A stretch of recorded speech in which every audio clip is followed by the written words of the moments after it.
Hey there, welcome back to our podcast for the Power of Swapping Season 2. And today we have a very special guest, which her work we have admired for a few years now, and we're lucky to have her on the podcast. Um, Thank you, Lumin, for coming and being part of this podcast. So before we start, I will introduce you to Lumin. Lumin is a passionate advocate for sustainable fashion and the visionary behind Fashion Parade, a youth-led community in Singapore. What started a personal passion project grew into a movement to educate and inspire Gen Z about the environmental and social impacts of the fashion industry. Through engaging social media, content, workshops, and events, Lumin and her team make sustainable living accessible and fun. Her work encourages people to re examine their shopping habits, embrace upcycling and clothes swapping, and ultimately build a more conscious and connected community.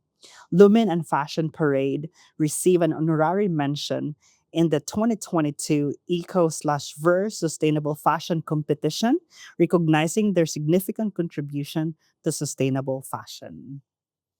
Thanks for having me here, Of Ray. course, anytime. So, before we start, can you tell us more about what you're wearing and the thought process behind it? Okay. So today I'm actually in all white today, like creamish white, which is not very usual. I'm always like bright pink. I'm wearing my shoes. These ones I've had for like a really long time. They're beaten down, my classic platforms, probably in like all my like outfit checks and everything online. Skirt, I swapped from TFP. Beaded top, I swapped from Kloop, another organization. And this sweater is from a local brand called Kane. And then I just like put a little pin. Yeah. This is my pink element of Yeah, today. I was gonna say you still have pink. It's a little like a dragonfly brooch. Yes, just to add a little pop. Cool. So I know you've been in works. You've been doing Fashion Parade for a couple of years now. Yes. This is third Third, yes, third yes, year. yes, Wow. yes. So how has it been? Like, what was fashion then to you, and how has it evolved throughout the years? Wow.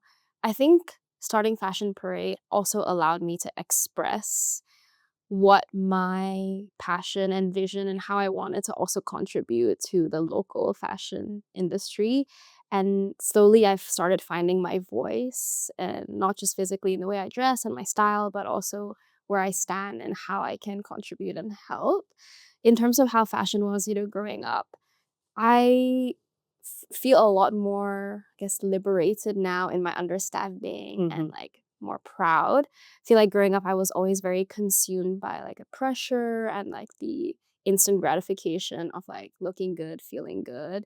So you were saying the pressure of and the instant Yeah, I mean, like, yeah, it's gratification. easier for me to explain from when I was younger as compared to just 3 years ago, because I feel like the last 3 years of my life was the most like key moments in defining my change in lifestyle and also just gaining knowledge Mhm. of fashion.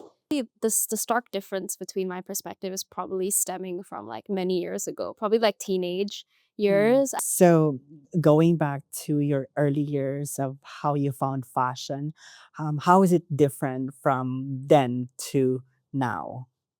My relationship with fashion has definitely changed so much throughout the years. I think the biggest difference I can think of is actually growing up in the age as a teenager of still kind of like window shopping era. I feel like now everything is very like social media, instant gratification, something that you like and you see, and then you can get immediately and like consume immediately. So growing up without that must be so different. I think Finishes. now definitely I don't see fashion as just something that I can like buy and then wear and that's it, like looking good. I definitely see the bigger picture of it, the many different hands that have touched it, the many Mhm. different impacts, the story behind it.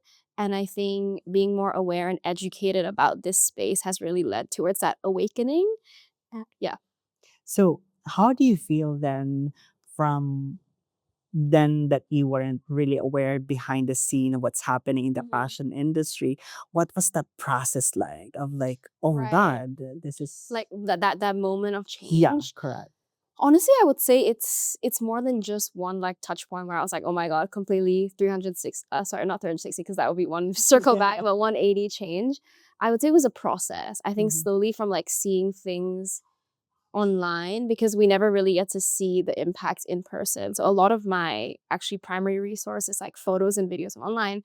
So from seeing that to actually learning how to sew and creating my own clothes and then understanding how hard it was to actually create beautiful, good quality things, it makes you really appreciate all the effort going behind it and seeing the industry of more than just the product and what you see, but behind the scenes.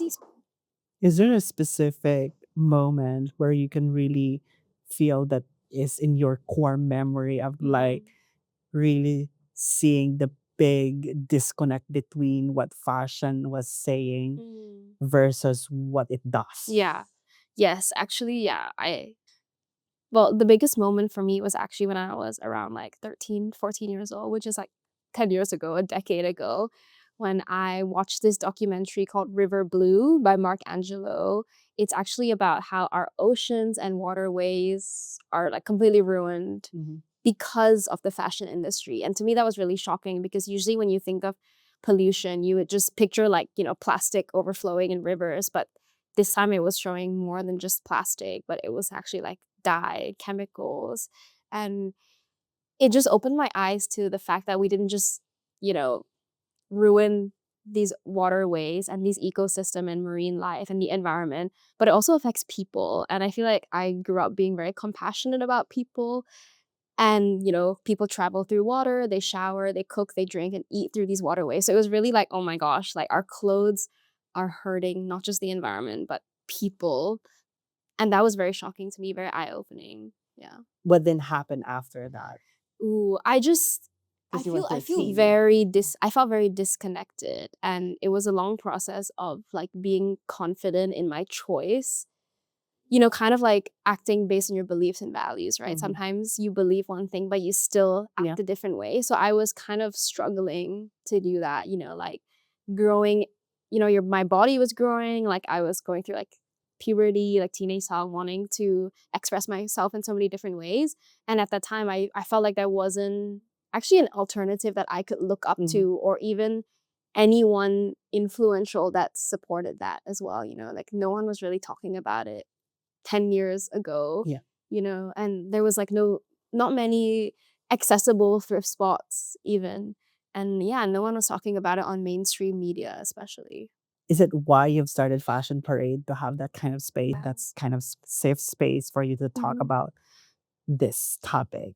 Yeah, for sure. I that was actually one of the biggest reasons. And the other reason was actually community and finding peers that felt okay. Mhm. Feel like at that point in my life, 13, 14 is when your friends and your external surrounding, the people you're around, your peers have such a big influence on you and the way you behave and also the way or what makes you feel confident. And at that time I couldn't find anyone or any of my friends that felt the same way or cared as deeply and as passionately Mhm. as I did. So it was very isolating actually.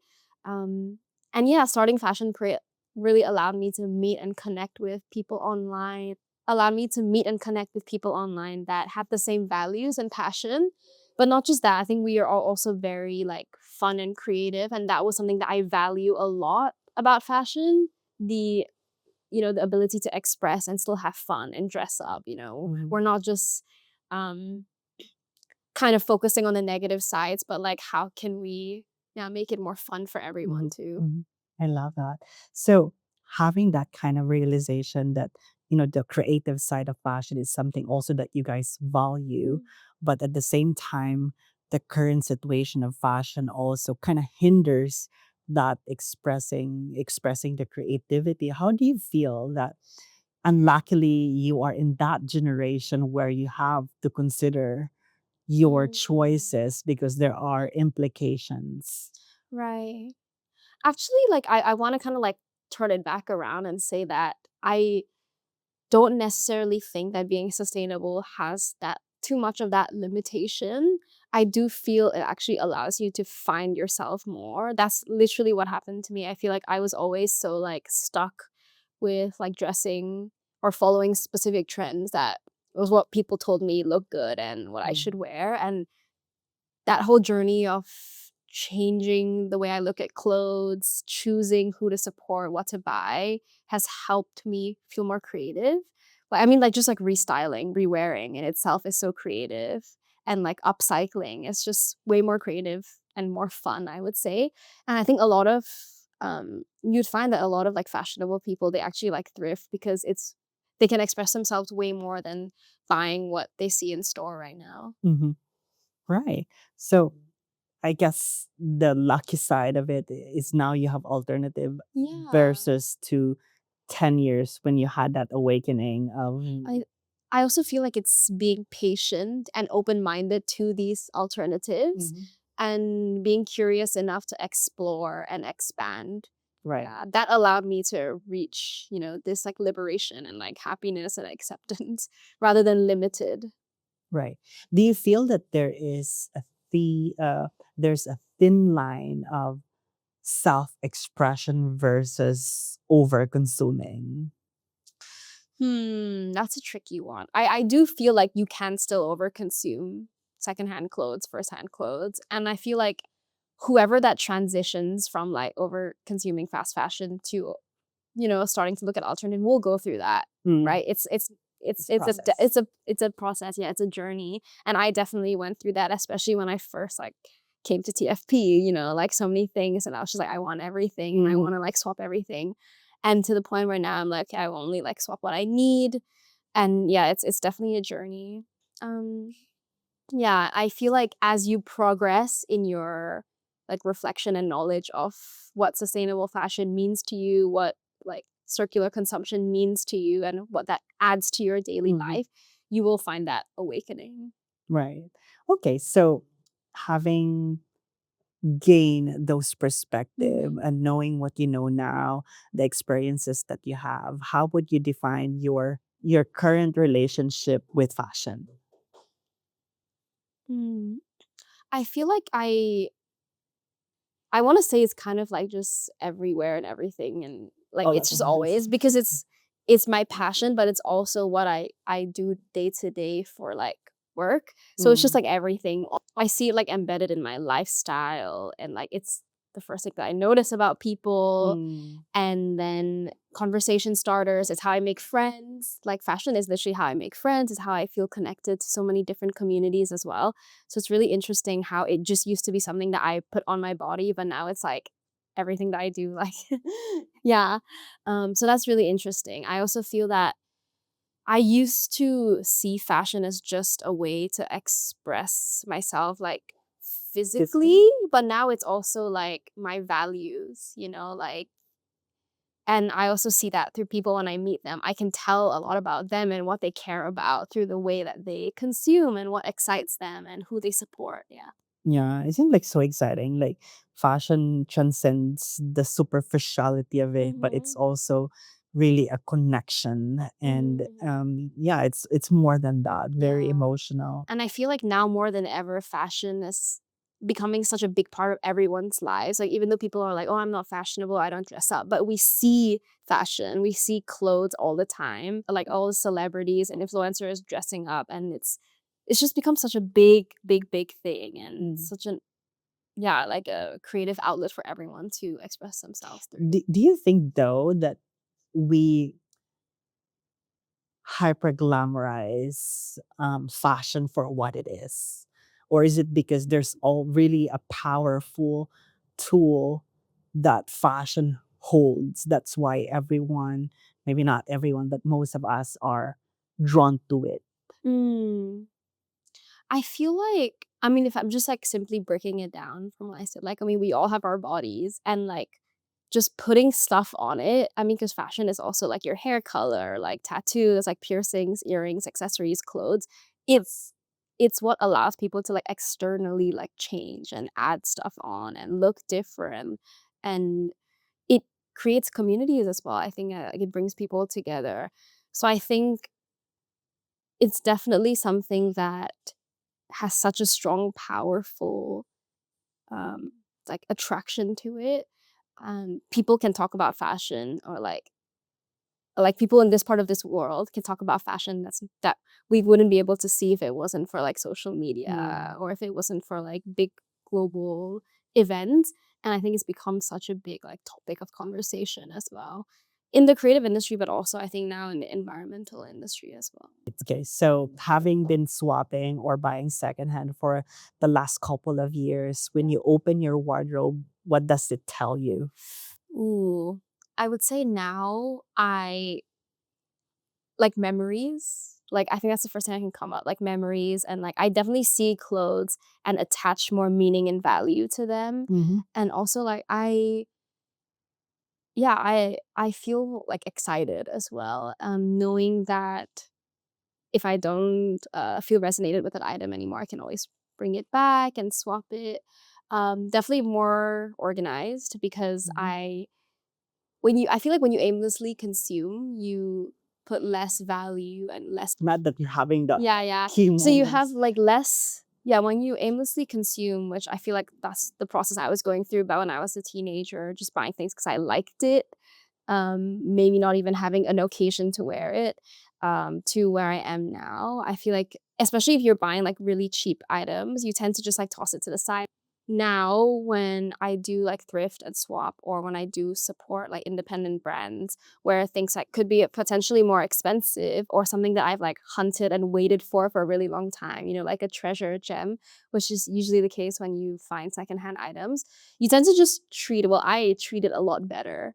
I want to make sure that I wash it right because it's something I want to last, or maybe because it was more expensive that I chose to buy. That's better quality, and that's my whole relationship changes from just Mhm. like tossing it to my wardrobe to like actually making sure like I fold it and make sure that it's like kept well. Yeah, and I also used to just like wear things that I could see on top, but I've like arranged my wardrobe in a way where like I like roll it so I can like see Mm. everything, and that really like changes your way of dressing up, where you're like, okay, I want to wear as many different things in my wardrobe and not just the same things that I gravitate towards.